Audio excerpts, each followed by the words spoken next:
Alrighty. Good morning, everyone tuning in. Today we have a great episode of the T Podcast. It is Friday, our favorite day of the week.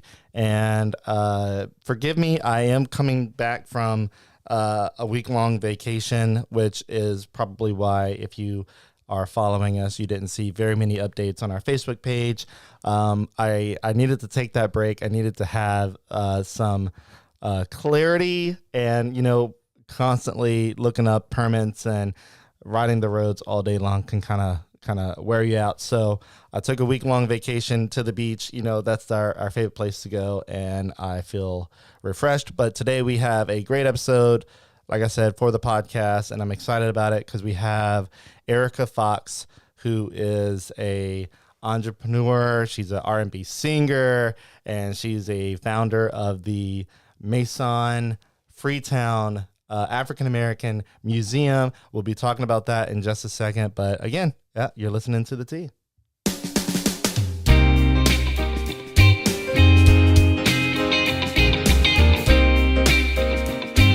right, Erica, welcome to the podcast. Thank you. It's so amazing to be here, first of all, because I've been a fan of this show for quite some time. I think I remember your very first episode, La Pizzeria. Am I correct? Yeah. See, I've been following you, and you guys have doing a great job. And so thank you so much for having me. I feel honored to be here. Awesome. Well, it's good to have you. For those who obviously may not know you or know of you, tell us a little bit about yourself in a short form. I guess your elevator pitch, I guess, about you. As you get older, it's hard to do that. I feel like, how far back do you go? But long story short, I am a native of Lafayette. I grew up here on the north side. Go north side. Always sang, very creative kid. I love music. Would sing in church, sing at school, and I followed my passions to Los Angeles, where I got my degree as a financial analyst, but also secured 3 record deals while out there. So had been singing and living a corporate life at the same time. And then shortly, probably wasn't short, but 14 years later, my father had dementia and decided to move back home, and so had been back in Lafayette ever since, helping with family and pursuing music and some other entrepreneurial journeys here in Lafayette. Wow. Was that short enough? That was definitely short enough. But also leads a lot to talk about. So you're from the area, correct? Yes, correct. Okay, and you went to Los Angeles to pursue your career. Obviously, a lot of young people, they see Los Angeles as like the golden ticket kind of place. And especially back in the 90s era, I mean, that was the place to go. And I mean, most of us our age are 90s kids, especially the music genre. It's interesting that you got your degree in a financial sector, but got into music. Like, how did that happen?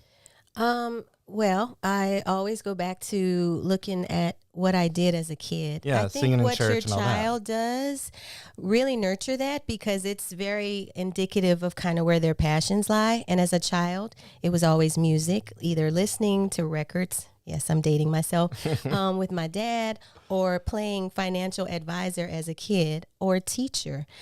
Those were the 3 things that I did. Wow. I was also a gymnast. I loved doing flips and entertaining people. And throughout my life, I've kind of carried those 3 or 4 major themes. So it wasn't a far-fetched for me to get my degree in economics, because it's something that I liked to do as a kid. Wow. Yeah, I used to pretend I was a banker.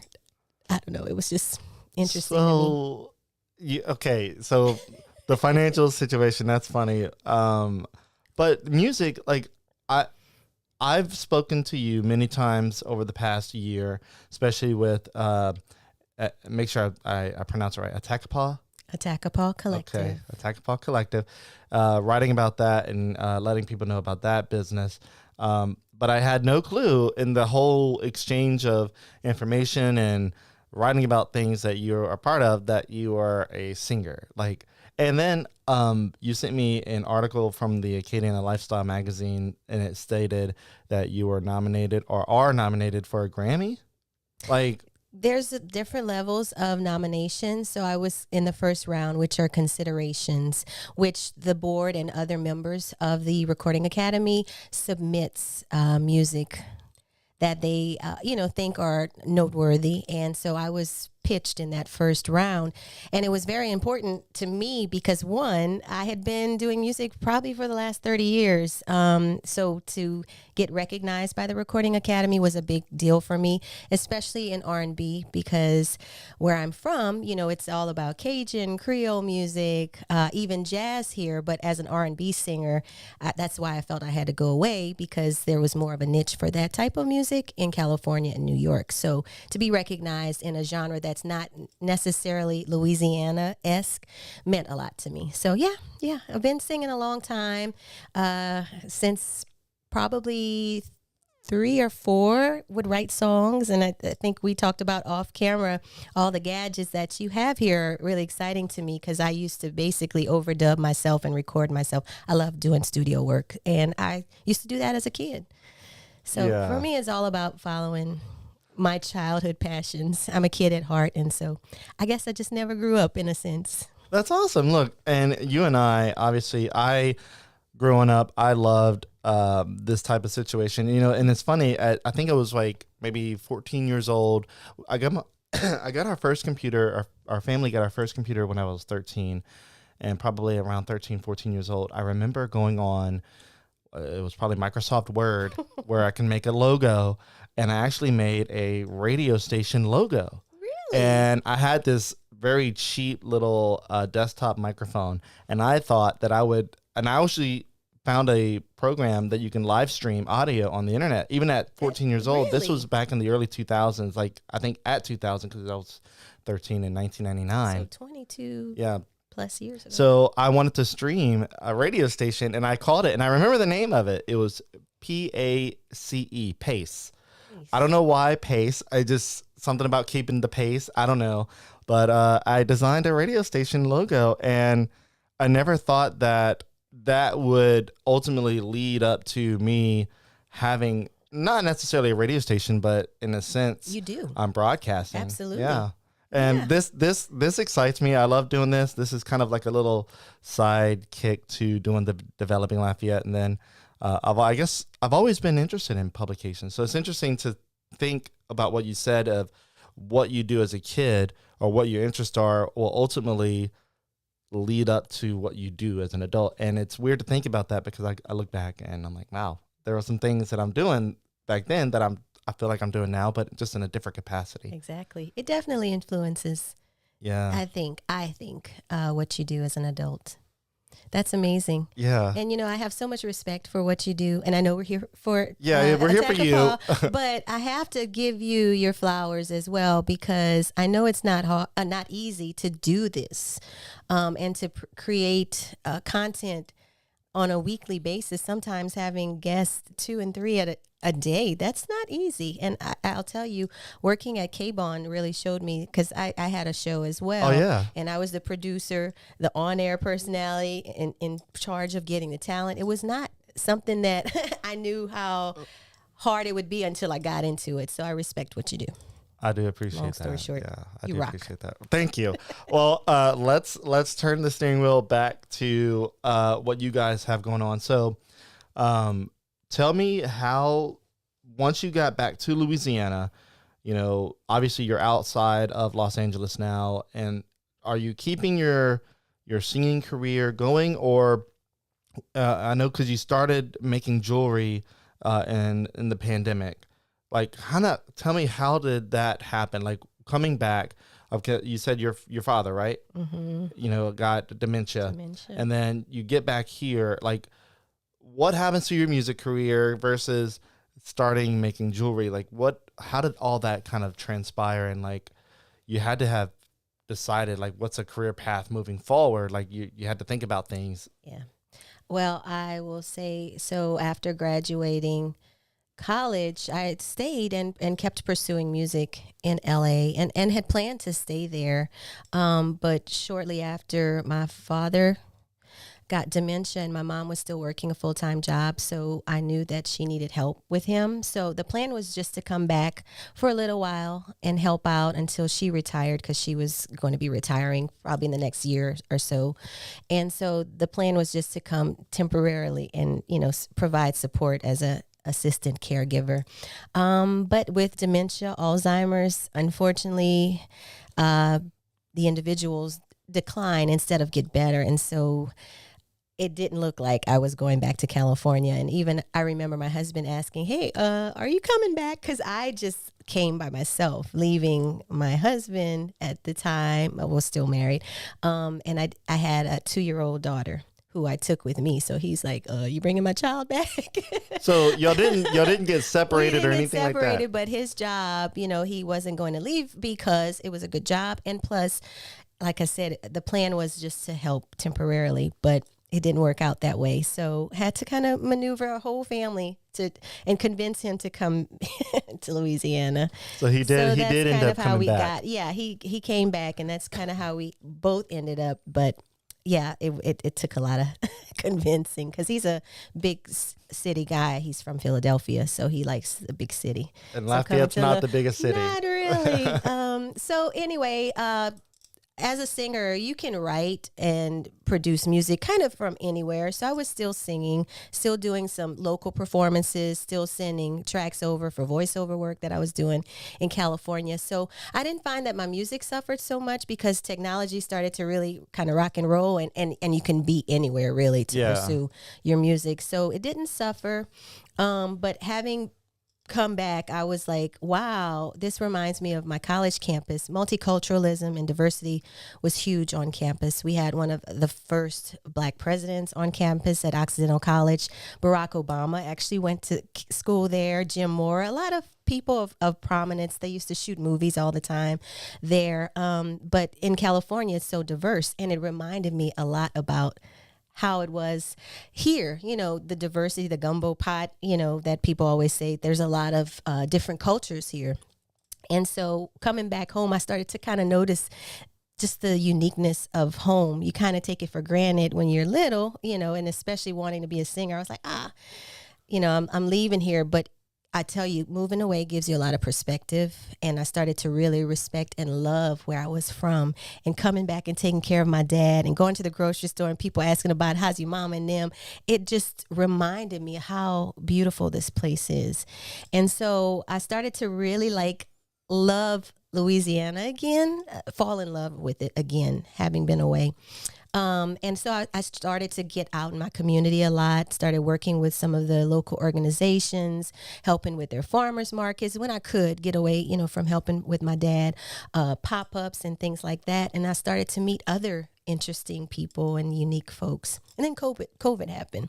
And then all of that kind of, retracted, and we were all in the house, I guess, doing what we do in our house.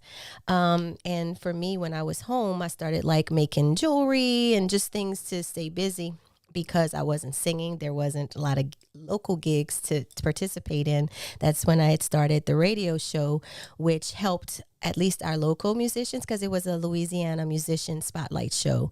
It allowed them to stay relevant because they were losing gigs as well. So they would come on the show and perform live on the show. And that was a lot of fun. But even that became kind of dangerous, because people were starting to contract COVID or get exposed to it. So it became difficult. So after about a year and a half, we cut the show and stopped producing that show. And then again, at home, making jewelry, doing creative crafts, teaching, working with my kids, because kids were out of school too. So just COVID had a lot to do with the creative path that birthed Attakapas Collective. All right. So wordy, I know. No, I love it. There's several different things in there that made me want to do the Louisiana thing and interrupt and have a conversation, but I was like, okay, no. I wanted you to keep going. So, I want to touch on one of the earlier parts you just said, that giving perspective, once you lived in a city like Los Angeles and coming back to Louisiana, and you have a newfound respect for Louisiana. And you mentioned diversity, and I wanna talk about that a little bit more, because I feel like a lot of people that live here, that are born and raised here, may feel that Louisiana is not diverse, or Lafayette's not diverse, that they got to go to a bigger city like Los Angeles or Houston or stuff like that, which in a sense, in the restaurant industry, is more diverse there. Now, Louisiana, we're not so diverse, because in the sense that there's two specific genres of food here. There's Creole and there's Cajun. If you deviate too much from that, you're like, okay, it's a little too different for me. So like, that's why you don't see too many like eclectic Asian restaurants, but we have a few, but Cajun Creole, that reigns supreme here. Right. And so speaking of a person of color, which is something I want to get your perspective, is like, what would you say to someone who feels like Louisiana is not diversified? I mean, maybe that's their own opinion, but like, in your perspective, how is it diverse compared to somewhere like Los Angeles, for example? I think it's more prominent and, if you will, in your face in LA, the different levels of diversity, but we have that here as well. But you have to go look for it. You have to immerse yourself in various cultures, get to know people that are different from you, or look different than you, or have a different cultural background. It's there. So I that's why I say we are very culturally diverse, but we're not always seeking those opportunities out. Okay. But it's here. And so that's why Attakapas is here as well, because we put it all on display in one stop shop and make it easy for you to find that culture it's here. That's here. Why do you think in Los Angeles it's more in your face than here? Like what's more in your face? Like I think it's the size. There's just so many people. You can't, it's hard to get you're away gonna from bump it. elbows Yeah. with someone like in just living in my dorm. I was exposed to Asian cultures. My roommate was Vietnamese, and my next one was actually from Arab. She was Arabic. They were from Kuwait, and so I learned about her not only cultural but her religious practices. So you're kind of forced to engage with someone culturally, religiously different from you. I grew up Catholic, so a lot of what she practiced was so different, but amazing and mind opening. And I loved that. I even worked at our cultural center on campus. That was one of my many jobs.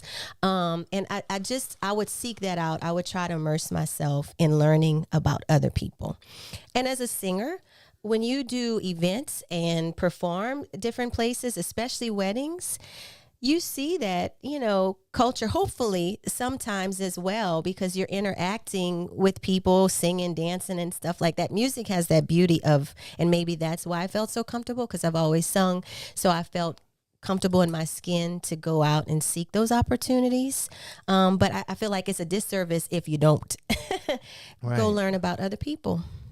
Okay, so it's just the sheer size of the city. I think it was you're bumping elbows with people all the time that are different from you. Mm-hmm. And Lafayette being relatively small. Yeah. And we kind of, we're very familial, so we do things that's comfortable sometimes and stay with our family. Cliques and whatnot. So, but they're there. You just got to go look for it. So I feel like I want to expand a little bit more, and you can let me know if this is like not like uncharted territory, but going on to the vein of diversity compared to a city like Los Angeles and Lafayette,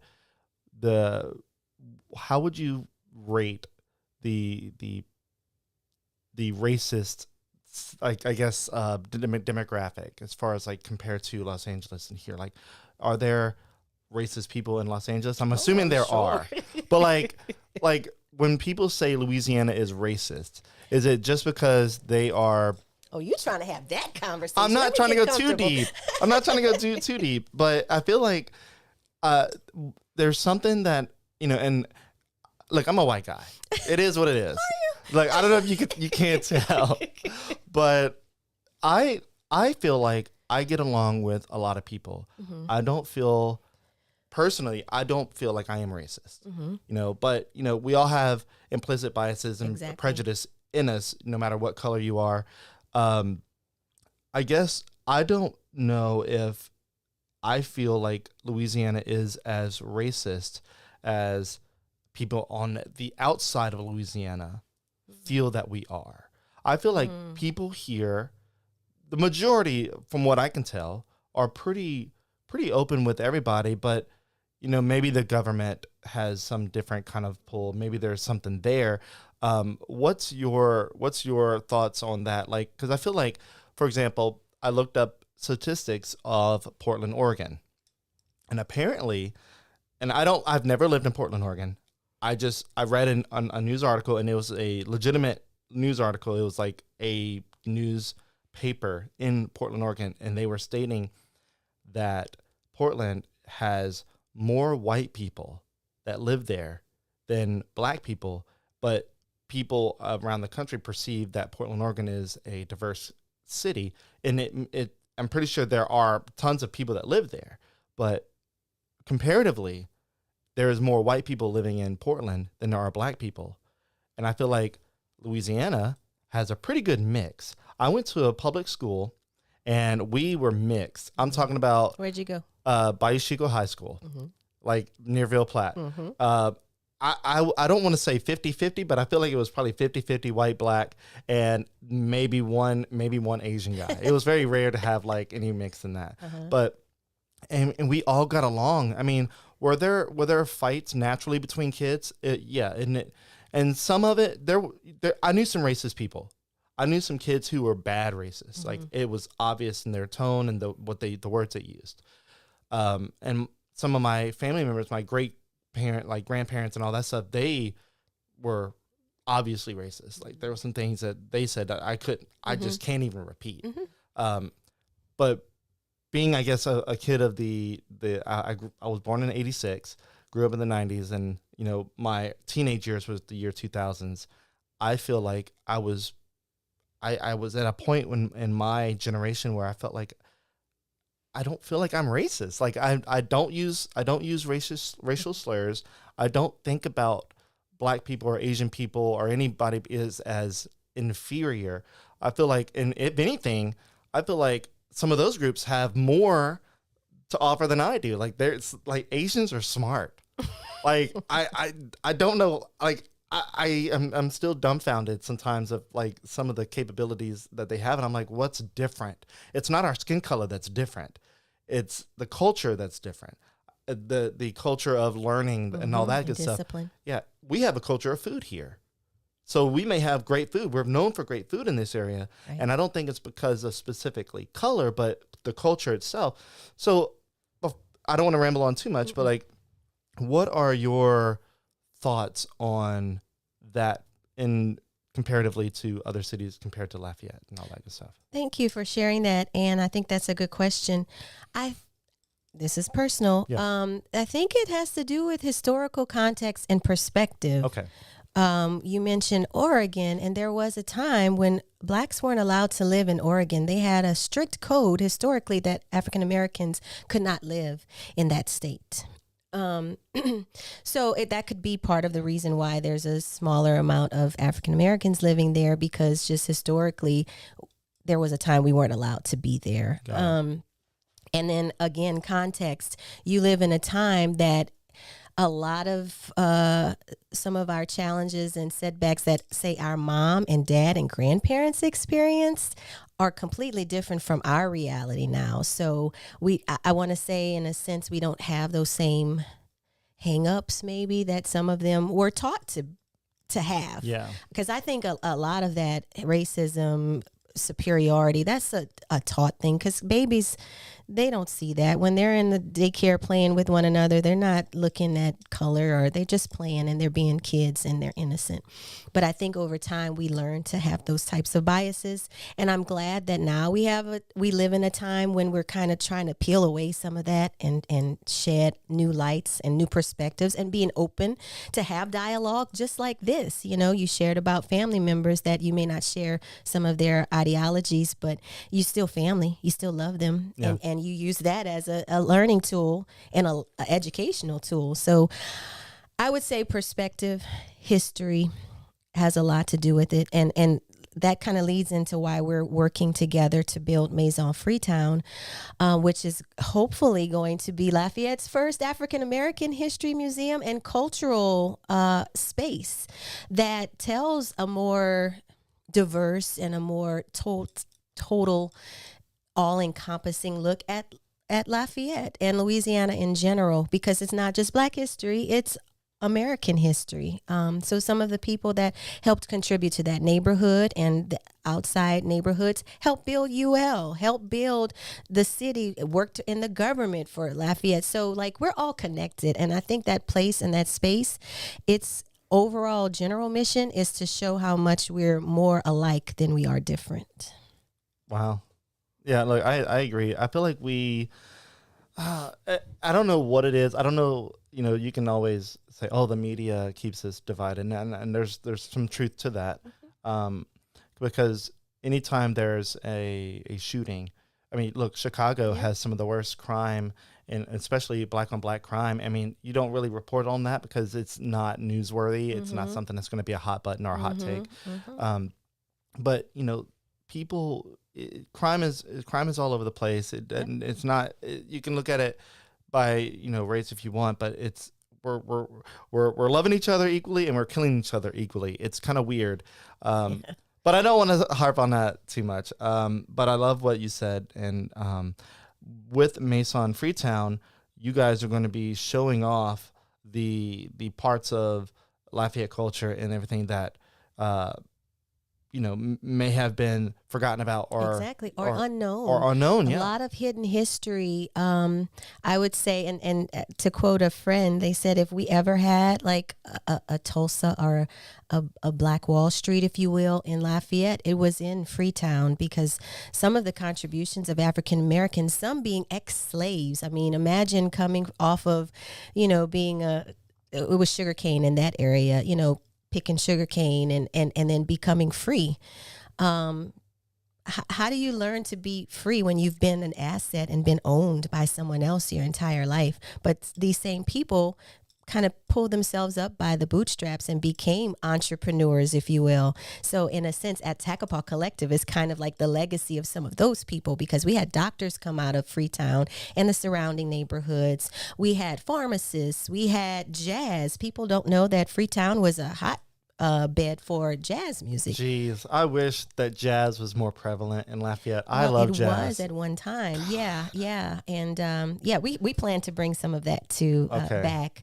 Everything at Maison Freetown will kind of touch some of the history that was there, from the food to the music to the people's stories. We're going to plant some sugar cane just as a remembrance, because that land was originally part of the backside of the sugar cane plantation that was here in Lafayette, owned by the Mouton family. As well, we plan to really encourage African Americans to showcase their art and their creative works, and give an opportunity where probably some of them felt unwelcome in some of the other gallery spaces, or maybe just didn't feel like they had a resume that would support, being at some other bigger museum. We want to showcase their work, because there's a lot of really up and coming, amazing creatives in town that we want to give an opportunity to showcase. Yeah. Okay, so the name Attakapas Collective, Attakapas is a Native American derived name, correct? Correct. And it is Lafayette. Before Vermilion, Lafayette was called Vermilionville. Yep. Before Vermilionville, it was Attakapas County. That was the name of the land that we How now far back was that? I wish I was there to see it, and a lot of people feel like the Attakapas has died off, that it was an older indigenous nation that no longer exists, but the Attakapas are still alive and well. It's alive in me. It's alive in several of our artisans in the shop. So we use the name as a way to not forget that part of Louisiana heritage, Lafayette heritage specifically, because we are on that native land, the original people of this area. As well, most of our artisans in the shop are either Black, Indigenous, people of color. We have some second act seniors, we call them, retired folk who worked but always had a passion for quilting or making things, but always had a 9-to-5 that they had to do. But now that they're retired, they can pursue their passions. So we like to think that we are a place to give a loving space that gives opportunities to underrepresented communities. Okay. Louisiana not only has Attakapas, but don't they have, there should still be a population of Cherokee? Is that correct?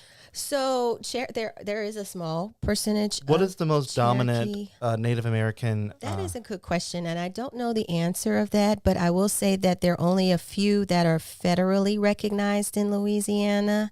I believe it's the Chitimacha and Coshada, and probably one other band that's escaping me right now. But for Attakapas, even the Homa Indians that are very active, French-speaking indigenous tribe, and some of the Bolbancha group out of New Orleans, and there are a few others that aren't federally recognized. So again, that's another way for us to at least keep the relevance of those indigenous nations that have not received full recognition for their contributions in American history. All right, so that's what Attakapas Collective's mission is. Yes. And then Maison Freetown. Is Maison Freetown still planning to open this weekend? So, good question. With anything, it takes a little time, so we've had to push it back. But it's still relevant that we're here today during Juneteenth, because Freetown, the neighborhood, the nationally historic registered neighborhood, is called Freetown because many of the African Americans sought that area after emancipation to live in, because there was already a community of Africans, like free people of color, living there. So they found camaraderie in other people that, looked like them, spoke French, and were very similar culturally. So we are very tied to the whole Juneteenth, emancipation story in that neighborhood. So although we are not opening this weekend, we will be opening a little later this year, but we are working with some of the other organizations that are putting on events this weekend. So Southwest Louisiana Juneteenth Organization, Move the Mindset, and a couple others. We are kind of supporting their efforts. Okay, so it's not opening this weekend, but you still on track to opening this year. Yes. The only thing that is opened is we're running an Airbnb upstairs. We've been booked for the last 9 weekends, and really and truly the Airbnb is what's supporting the programming and what will help to offset expenses for the exhibits in the museum. We don't have any federal funding, any state funding, any local funding. So hint, hint, if anybody wants to join in and contribute to a very amazing cause, we welcome it. But yeah, that's kind of how we're keeping the lights on, by running the Airbnb. So that part of the space is open. So if you want to come and stay as a way to contribute to the museum, people can definitely book us on Airbnb, and it's titled Night at the Museum. So all right, I got the Maison Freetown website pulled up. I'm gonna see if I can show that here. I'd like to also say that, so the space, we are a nonprofit, True Friends Society, which was a historical group back in the 1800s that came together. They were neighborhood members who would do everything from thwarting lynchings and uprisings in the community, because it was an ugly time. And we're not shying away from even some of those stories in the museum. But they came together as a group to help one another. They would pay for everything from fish fries, or if you needed help with rent. It was a very supportive group. We've reactivated that historical group. So it's a historical society that is managing Maison Freetown. Okay. Before I go too far, I want to go ahead and give a shout out to our sponsors, the Music Academy of Acadiana. They are a big sponsor of ours. If you haven't heard of the Music Academy, they are locally owned and operated, founded by Tim Benson, who is a UL Lafayette Music School graduate. And they teach students of all ages and styles. They teach students with guitars, piano, voice, drum. If you want to learn audio production, they'll do that with you. And saxophone, flute, different horn instruments, air instruments, string instruments, all that good stuff. They've won several national and local awards, and they've even premiered on TV music contests like American Idol and The Voice. So if you want to check them out, their goal is to make music lessons fun, educational, and to help foster the next generation of musicians and creative thinkers. Their website is musicacademyacadiana.com, and it's on your screen there as well. And we also have it in the caption of the video, so if you want to click the link there. And then we also have The Orchard, who is Acadiana's only Apple authorized service provider. And what that means is they basically communicate directly with Apple. So if you have a broken iPhone or a MacBook or iMac, whatever, any Apple product, if you have a broken Apple Watch, bring it to the Orchard. They can repair it.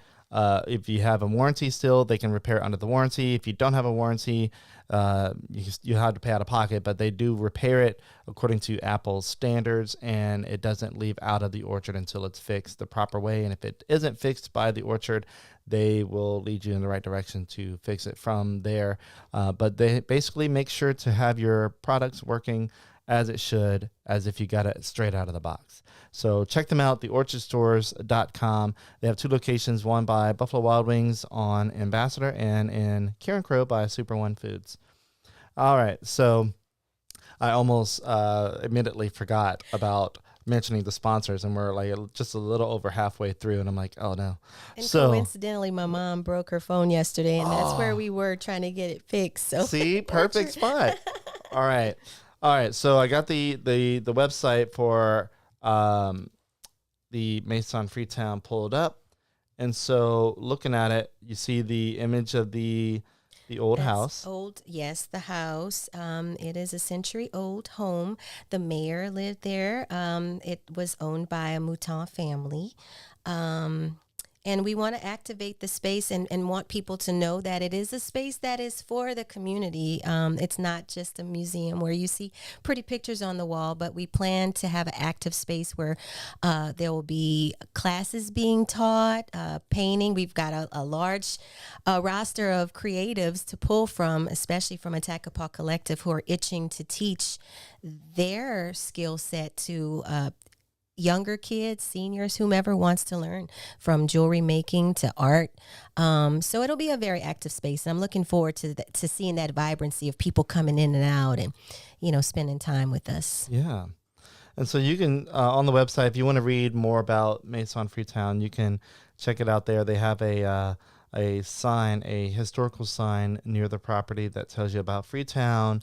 They have their mission statement up there and their goal to be true friends, and of course the address, and they have the email and all that stuff. So if you want to contact them, or if you want to donate to the Maison Freetown initiative, there you go. You have that option as well.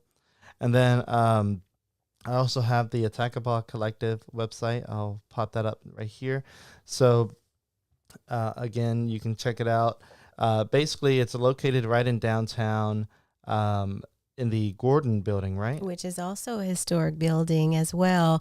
And it's a nice little creative pocket. It's at the corner of East Vermilion, 100 East Vermilion and Jefferson Street, right next to several other very creative business owners. So we kind of love it, especially during Art Walk. It's just a beautiful place.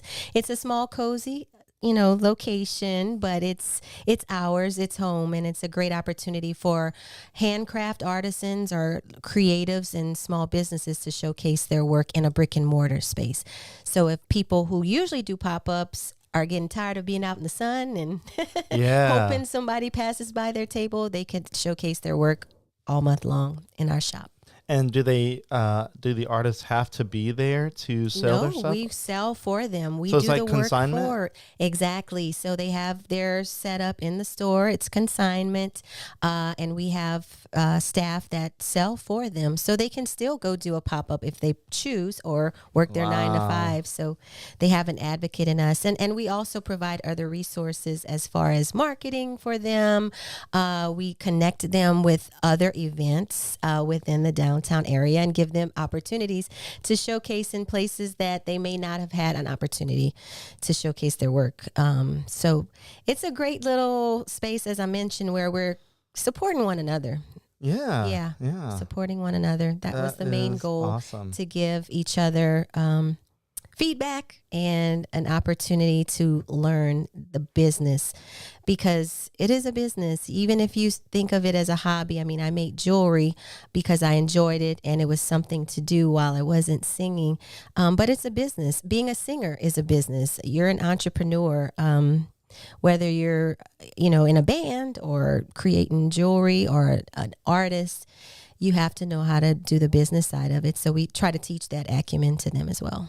So y'all help teach business practices? Absolutely. We have workshops. We have nice. a monthly newsletter that we keep in touch or give tips. We try to connect them to other opportunities where they can go and vend. So yeah, we try to be a resource. And because we're connected to Accelerate Northside and the Lead Center, we have those resources as well.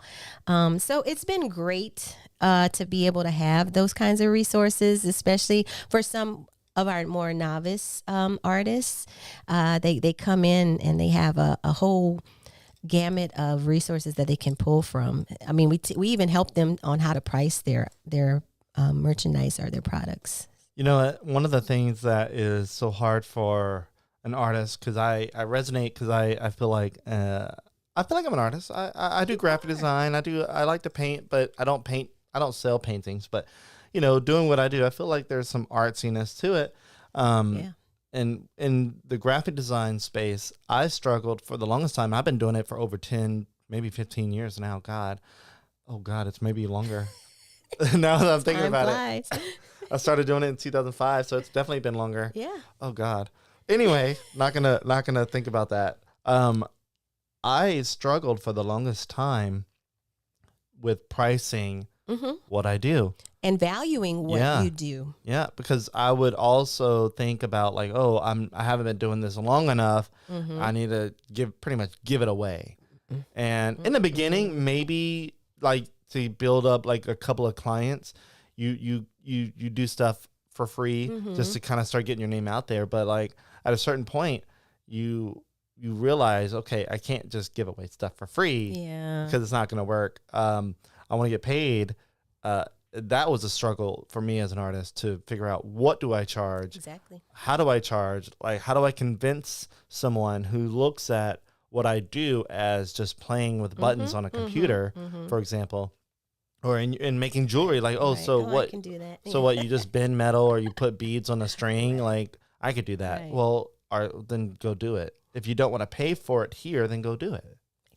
Like, and that's the thing, like, some people may not value your work, but you have to value your work. Absolutely. You hit it on the head. You have to value it. And there will be people that pay for your work. If you value your work, people will pay you for valuing your own work. It's weird to think about, but, and also a lot of people tend to have the imposter syndrome, which leads back to not valuing yourself.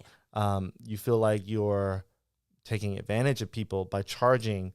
For example, I charge anywhere from $100 to $150 an hour, give or take. Sometimes I ballpark it for stuff that I do. For your services. For services and graphic design and all that. And I always say, like, am I ripping people off? Like, am I being a fake? Like, am I charging more than what I should? Like, it's one of those things that kind of does hurt a little bit, because you're like, you really need to be real with yourself. I'm like, how much should you charge? What's the market look like? What are people paying for what you do? Correct. And then do you charge less or more than that? Like, it's a weird thing. So you guys help with that? We help with that. We try to, if there's something, because I will say we are still learning the marketing space and social media space, because I grew up in a time we didn't have internet. Yeah. So we if we don't know how to do it ourselves, we know where to go get the help and the resources to provide them. But yes, I mean, and that's the point of being in the collective, that we can support each other. And because there's so many in the collective, we've got counselors, people who professionally do other things besides, make whatever their creative product is. So we've got a resource just within the collective of people who are strong in some of the areas that we may lack, and vice versa. So that's the whole point of us coming together, pulling our resources together and helping one another. But yes, we definitely help with empowering the artists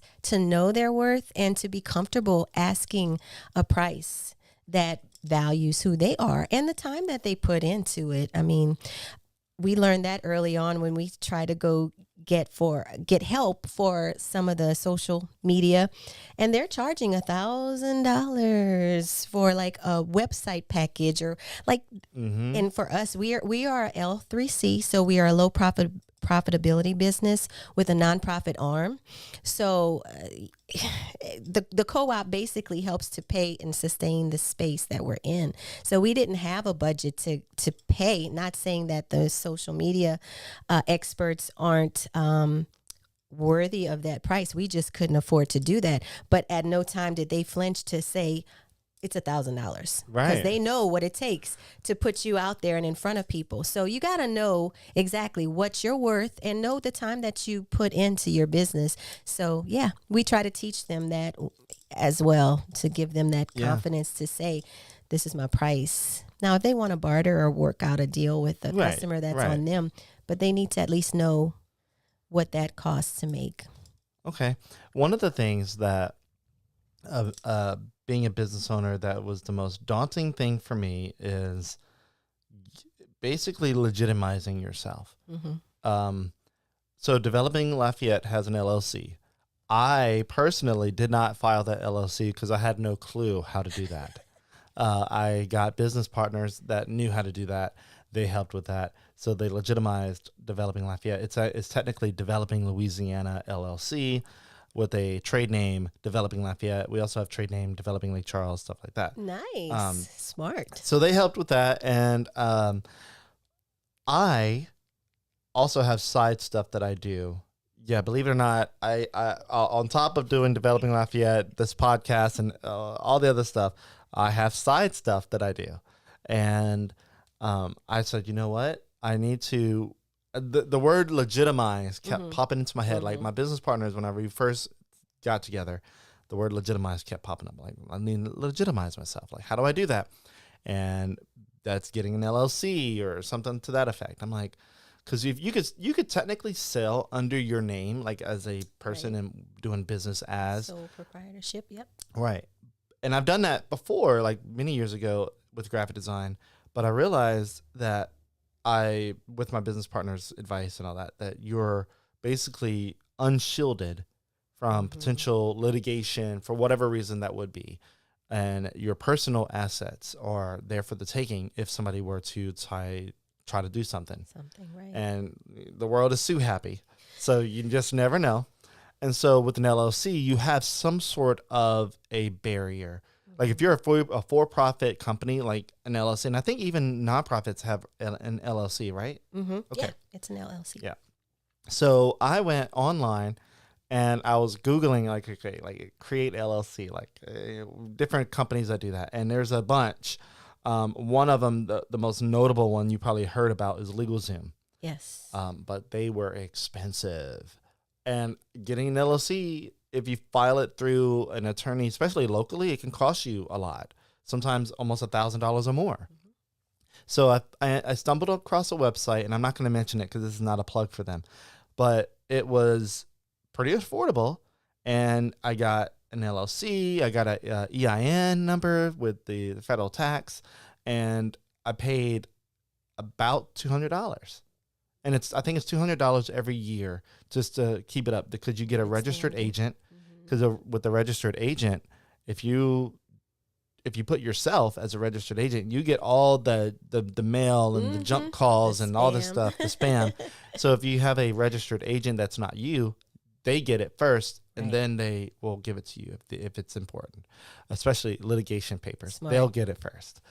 So every year you pay for that, and you have your registered agent and all that good stuff. But that's something that coming out of high school or even college, you don't always know that. Right. Like, so what do you do with a registered agent? Should you be the registered agent? Should you hire someone?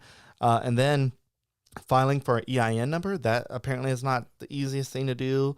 Going through the state to get your LLC is not the easiest thing to do. There's a lot of weird verbiage that you got to select. And you can go to the Secretary of State's website and file an LLC, but they ask you a bunch of questions that I didn't even understand. So I'm like, I don't know what I'm doing.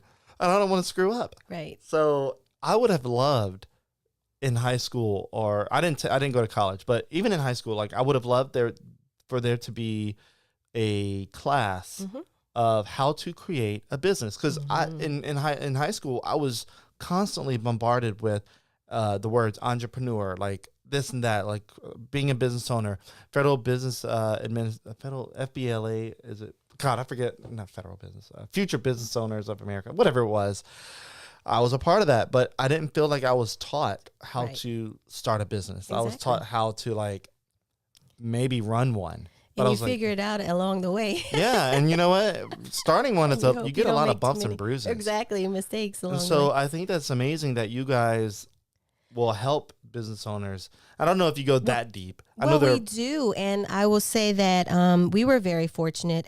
So I say we. I have a business partner, Kimberly Abity Moore. She is also my cousin, and in 8th grade, we always wanted to have a shop together. She loved to make sketches, and I loved fashion. She loved fashion as well. We would make clothing. So we would like take old jeans and redesign them. Our first line was called Malabadies because my maiden name is Melanson. She was Abity, so Malabady. Oh, nice. So we always had that dream, but life happened, and some 30 years later, we found ourselves in a class which was sponsored by LEAD and the Black Chamber of Commerce called Accelerate Northside. And we were lucky to learn a lot of that type of those skills that you were mentioning, how to start your LLC, how to market your business, how to do a budget, how to write a business plan.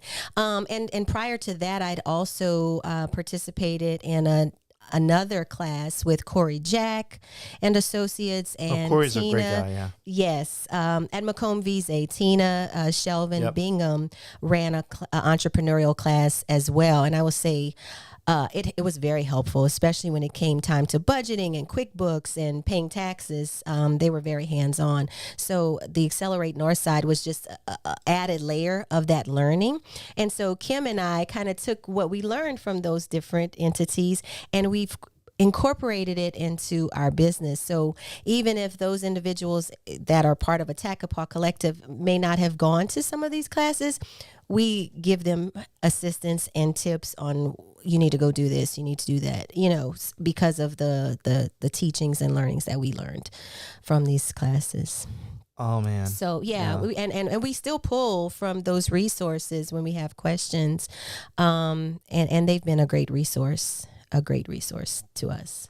Yeah, I think that that should be something that's taught more readily, because that right there, and I'm so glad like people like Tina and Corey are Absolutely out there, are helping with that, because I had Tina on several months ago. Yes, because she's also part of the collective. Yeah. She has a tea line. Yeah. She also does pop-ups as well. She does a lot. She does farmers markets as well. So she's in that space, and she knows it very well, how difficult it is to create an atmosphere for entrepreneurs and, budding small businesses. So yeah. And so she was on. Y'all had tea? Did y'all have her tea? We didn't have tea on here, but she did talk about her tea, of course. Awesome. Tea on the tea. I know, right? I used to bring tea on in a jug, right? In a jug. Tea. You know what? That was whenever I had my podcast scheduled at 2:30 in the afternoon. I was able to go to a place because they were open for lunch, and I would just go grab a gallon and bring it, and I would literally rip the logo off of the jug because they didn't sponsor me. I think I knew where it was. Yeah, you know, some places I recognize that jug. Some places you can recognize the jug, but I would rip the logo right off because you know, if they don't want to sponsor, I don't want to show who it is. Yeah, exactly. And we're trying to work on a tea sponsor, but you know, we're asking a price that a lot of people may have a sticker shock on. Right. So again, value. Yeah, and I feel like I feel like it's valuable. I mean, I feel like I'm doing something, and I like doing this. So. And I would say for the nosy, inquisitive person like myself, I love going on your website to see, you know, why are they breaking ground? What is this? You know, it's great to have that resource to go find out. I appreciate that. I need to do better at what I do. You're doing a great job. Look, I know you said, I know you are. Like, for me, I feel like I'm struggling. I feel like I'm slacking. So there are a few things that I need to catch up on.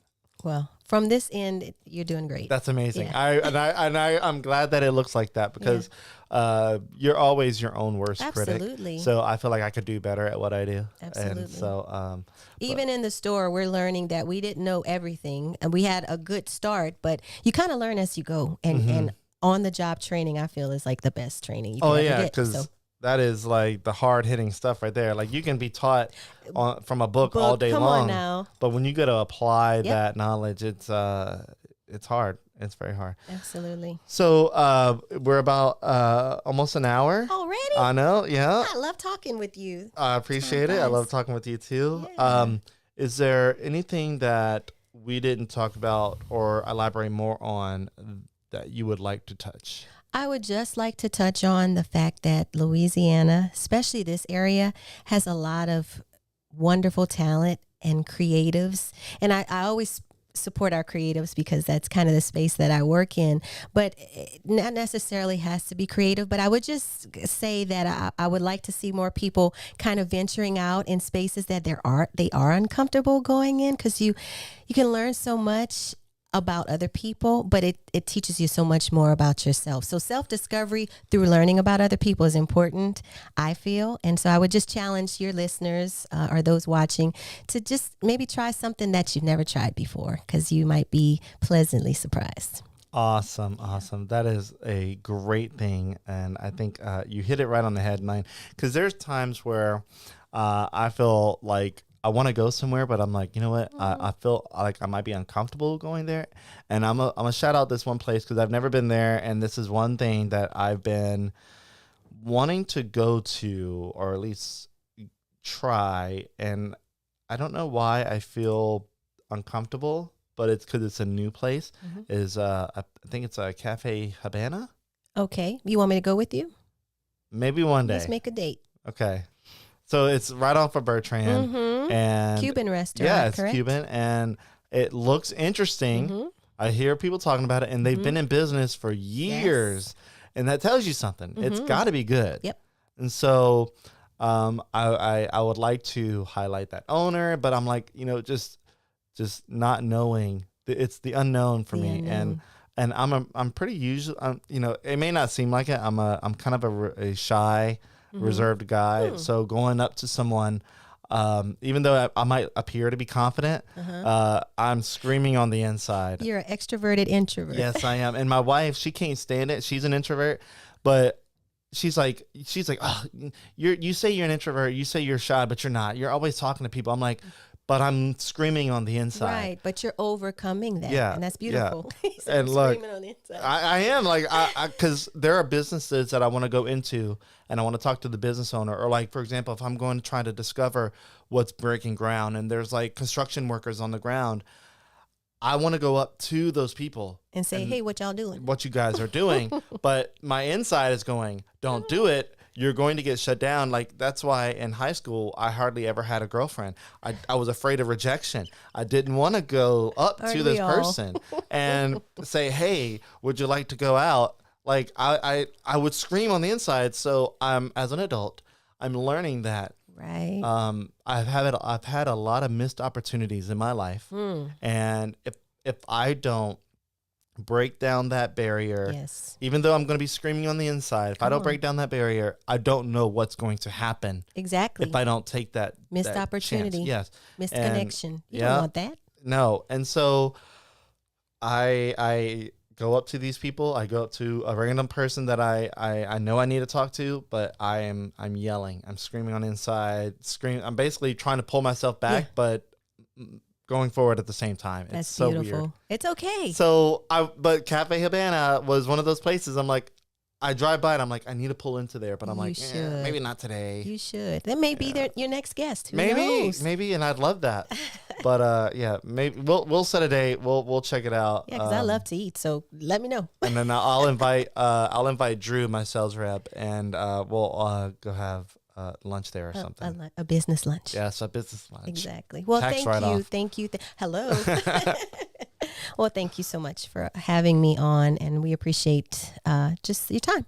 Awesome, Erica. Yeah. Well, I loved having you on too, and I appreciate the ease of conversation whenever diversity and race came up, because I felt like that's something important to talk about. When you touch on diversity, it's the topic of race would almost inevitably come up in any conversation. So I figured that I would bring that in, and I wanted to let people know that from your perspective of what you thought. And I think South Louisiana is so diverse because we had a large demographic of Black people here from the past in the history, and all that. Yes, there were probably more Blacks than there were whites, especially on certain plantations and things like that. So there was a time. The melting pot and just all that good stuff. And I feel like over the years and continuing into the future, that South Louisiana specifically, will be probably the most culturally diverse place in the world. Exactly. And it's probably going to be all centered around food. Exactly. Food and music. Exactly. Hopefully. Gosh. And we have the one of the world's largest free festivals for music. So yes, and I see you're wearing the I got my Festival International. You're a Paran, Festival Paran. All right. Well, Erica, thank you so much again. Great to have you on. And guys, if you're listening, thank you. You can check out the audio version on probably next week. I have a couple to edit. I have this one and I think one or two more. So be on the lookout for that. If you would rather listen to this in your car or while you're at work and you can't watch a video, I totally understand and I get that. So with that, y'all have a great weekend and enjoy your Friday. And Erica, again, thank you very much. Thank you. All right, guys, and that is it.